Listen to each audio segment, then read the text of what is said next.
नमस्कार, the brilliant study centre से गौरव त्यागी और हमारा चल रहा था चैप्टर फर्स्ट क्लास 10th। आज हमारी ये फोर्थ वीडियो बन रही है जिसके अंदर हम ये पढ़ रहे हैं कि टाइप्स ऑफ केमिकल रिएक्शंस कौन कौन से होते हैं।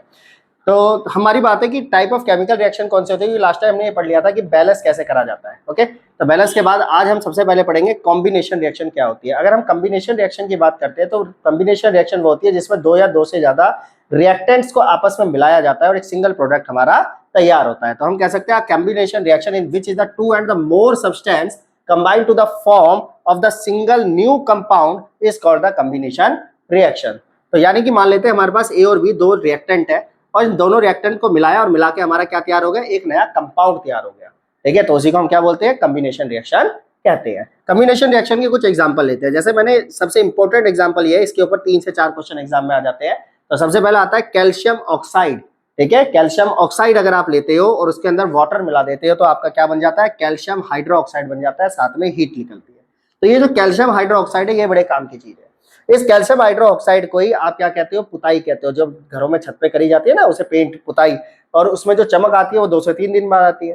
तो वो 2 से 3 दिन बाद चमक क्यों आती है, तो सबसे पहले तो ये समझना है कि यहाँ पे कैल्शियम ऑक्साइड और वाटर ये दोनों क्या है, ये दोनों रिएक्टेंट है। जब इन दोनों रिएक्टेंट को आपस में मिला दिया तो आपका क्या तैयार हो गया, एक कंपाउंड तैयार हो गया। तो कैल्शियम हाइड्रोक्साइड क्या है, एक कंपाउंड है।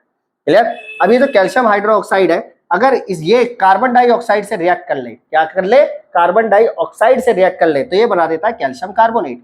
और ये जो कैल्शियम कार्बोनेट है यही 2 से 3 दिन में चमक देती है। तो अगर कई बार क्वेश्चन ये आ जाता है मार्बल का फॉर्मूला बताओ, अगर क्वेश्चन आ जाए मार्बल का फॉर्मूला बताओ, खड़िया का फॉर्मूला बताओ, चौक का फॉर्मूला बताओ, तो सबका फॉर्मूला यही है, कैल्शियम कार्बोनेट।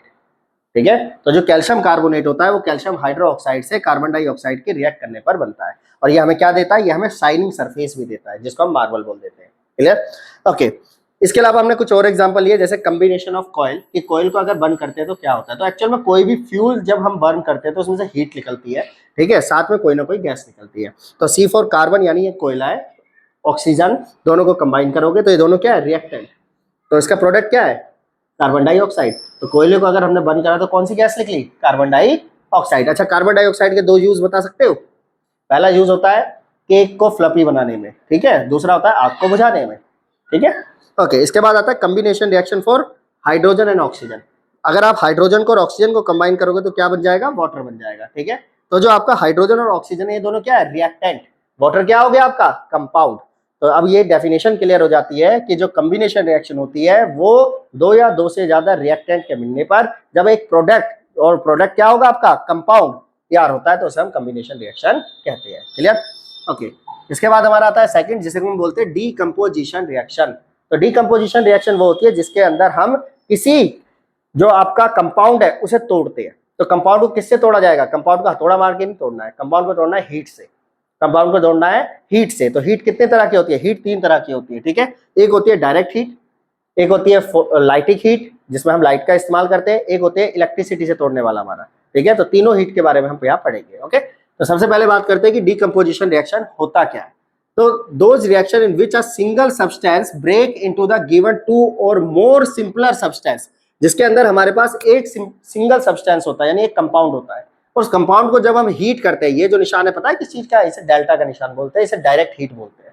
ठीक है, 10वीं क्लास में इसका इस्तेमाल बहुत कम होता है, उसमें हम हीट लिख देते हैं जनरली। तो हमने अगर ए बी को हीट करा तो क्या बन गया, ए एंड बी दोनों अलग अलग हो गए, सिंपलर प्रोडक्ट में चेंज हो गए। ओके, तो इसी को हम क्या बोल रहे हैं, डीकंपोजिशन रिएक्शन। तो डीकंपोजिशन रिएक्शन में those reaction in which we brought about is the heat, light और इलेक्ट्रिसिटी। ठीक है, तो ये 3 तरीके से हम इसे डिकम्पोज कर सकते हैं। डायरेक्ट हीट से कर सकते हैं, लाइटिक से कर सकते हैं। लाइटिक का मैंने एक एग्जांपल लिखा है, फोटोसिंथेसिस। तो फोटोसिंथेसिस जो रिएक्शन होती है वो किसका एग्जांपल है, डीकंपोजिशन का एग्जांपल बन जाती है हीट के द्वारा। ओके, अच्छा, इसके अलावा एक इलेक्ट्रोलाइसिस मेथड होता है जिसके अंदर हम इलेक्ट्रिसिटी का इस्तेमाल करते हैं, जिसके अंदर वाटर का इलेक्ट्रोलाइसिस करते हैं, जिसके अंदर हम एनोडाइजेशन करते हैं, वो सारा हमारा इलेक्ट्रिसिटी से होता है। क्लियर। अब यहाँ पे हमने एक प्रैक्टिकल लिया है, is a most important practical, exam में से क्वेश्चन आया ही आया है और हर बार आया है। ठीक है, तो हमारा प्रैक्टिकल है डीकंपोजिशन को करना है फेरस सल्फेट की। तो हमने लिया फेरस सल्फेट, सबसे पहले 5 ग्राम फेरस सल्फेट लेना है। 5 ग्राम फेरस सल्फेट को डायरेक्ट हीट पे गर्म करना है। गर्म करने पे हम देखते क्या है कि फेरस सल्फेट का जो कलर है वो चेंज हो जाता है। तो एक्चुअल में फेरस सल्फेट पहले कैसा था, तो फेरस सल्फेट जो है पहले ग्रीन कलर का था और जब उसे हीट कर दिया जाता है वो किस कलर का हो जाता है, ब्राउन कलर का हो जाता है। ठीक है, तो ferrous sulphate decompose the heating, यानी फेरस सल्फेट को हीट करने पर क्या बन जाता है आपका? तो देखिए फेरस सल्फेट को हीट करा जो कि ग्रीन कलर का था, हीट करने पर बन गया फेरस ऑक्साइड, आयरन ऑक्साइड। क्या बोलते हैं इसे? फेरिक ऑक्साइड या आयरन ऑक्साइड। ठीक है, तो जो फेरिक ऑक्साइड होता है उसका कलर ब्राउन होता है। साथ में लिख लेंगे दो गैस, एक गैस है एक गैस है सल्फर डाइऑक्साइड और एक गैस है आपकी सल्फर ट्राइऑक्साइड। तो जब सल्फर की बात आ जाए तो याद रखना है अंडे जैसी महक। तो पेपर में एक बार क्वेश्चन आया था कि बारिश होने पर एक स्थान पर अंडे जैसी महक आ रही है, बताइए वहां से कौन सी गैस रिलीज हो रही है। ठीक है, तो याद रखना है वो सल्फर गैस है। ओके, तो ये सल्फर डाइऑक्साइड है, ये सल्फर ट्राइऑक्साइड, और रिएक्शन क्या हो रही है हमारी? हीट के द्वारा हो रही है, तो इसलिए इसे क्या कहेंगे? डिकम्पोजिशन। क्यों? क्योंकि इसके अंदर एक कंपाउंड को दो या दो से ज्यादा प्रोडक्ट में तोड़ दिया गया है। क्लियर है बात? ओके, इसके बाद आती है थर्मल डिकम्पोजिशन। थर्मल डिकम्पोजिशन का मतलब होता है जिसके अंदर हम किसी भी कंपाउंड को डायरेक्ट हीट कर रहे हैं। थर्मल का मतलब ज्यादा हीट। ठीक है, जब हम किसी चीज को ज्यादा हीट कर रहे हैं और उसके ज्यादा हीट की वजह से अगर वो टूट रहा है तो उसे थर्मल डिकम्पोजिशन कहा जाता है। तो decomposition by a substance cause the heating is called thermal decomposition. यानी डिकम्पोजिशन को जब हीट के द्वारा किया जाए, मैंने बताया ना तीन तरीके हैं, हीट है, एक लाइट है। तो पहला एग्जांपल है हीट का। ठीक है, तो अगर हम उसे हीट से कर रहे हैं, डायरेक्ट हीटिंग कर रहे हैं, तो क्या हो जाएगा? डिकम्पोज हो जाएगा। तो इसका एक एग्जांपल लिया हमने लीड नाइट्रेट। अगर हमने डिकम्पोजिशन में लीड नाइट्रेट ले लिया, क्या ले लिया? लीड नाइट्रेट, तो इसका फॉर्मूला क्या होता है? PbNO3 और होल ट्वाइस, इसे बोलते हैं लीड नाइट्रेट। ठीक है, तो लीड नाइट्रेट को अगर हम एक टेस्ट ट्यूब में ले, उसके बाद उसे डायरेक्ट हीट करें तो हम देखते हैं क्या होता है। तो उसके अंदर से फ्लेम्स निकलती हैं, यानी कि भाप निकलती है, गैस निकलती है। तो वो गैस कौन सी है? तो उस गैस का पता लगेगा उसके कलर से। तो उसका कलर कौन सा है? Brown colour. तो ब्राउन कलर की गैस जो है वो नाइट्रोजन डाइऑक्साइड होती है। ये आपको याद रखना है, एग्जाम में आया हुआ क्वेश्चन है। क्लियर? कि जब हम लीड नाइट्रेट को हीट करते हैं तो उसमें से कौन सी गैस रिलीज होती है और क्या क्या प्रोडक्ट बनते हैं। तो लीड नाइट्रेट में क्या निकलता है आपका? नाइट्रोजन डाइऑक्साइड गैस निकलती है। क्लियर? और ये ब्राउन कलर की फ्लेम होती है। तो इसकी रिएक्शन क्या होती है? इसकी रिएक्शन होती है 2PbNO3 twice like direct heat, फिर क्या बन जाएगा आपका? Lead oxide. क्या बन जाएगा? लेड ऑक्साइड, नाइट्रोजन डाइऑक्साइड और ऑक्सीजन।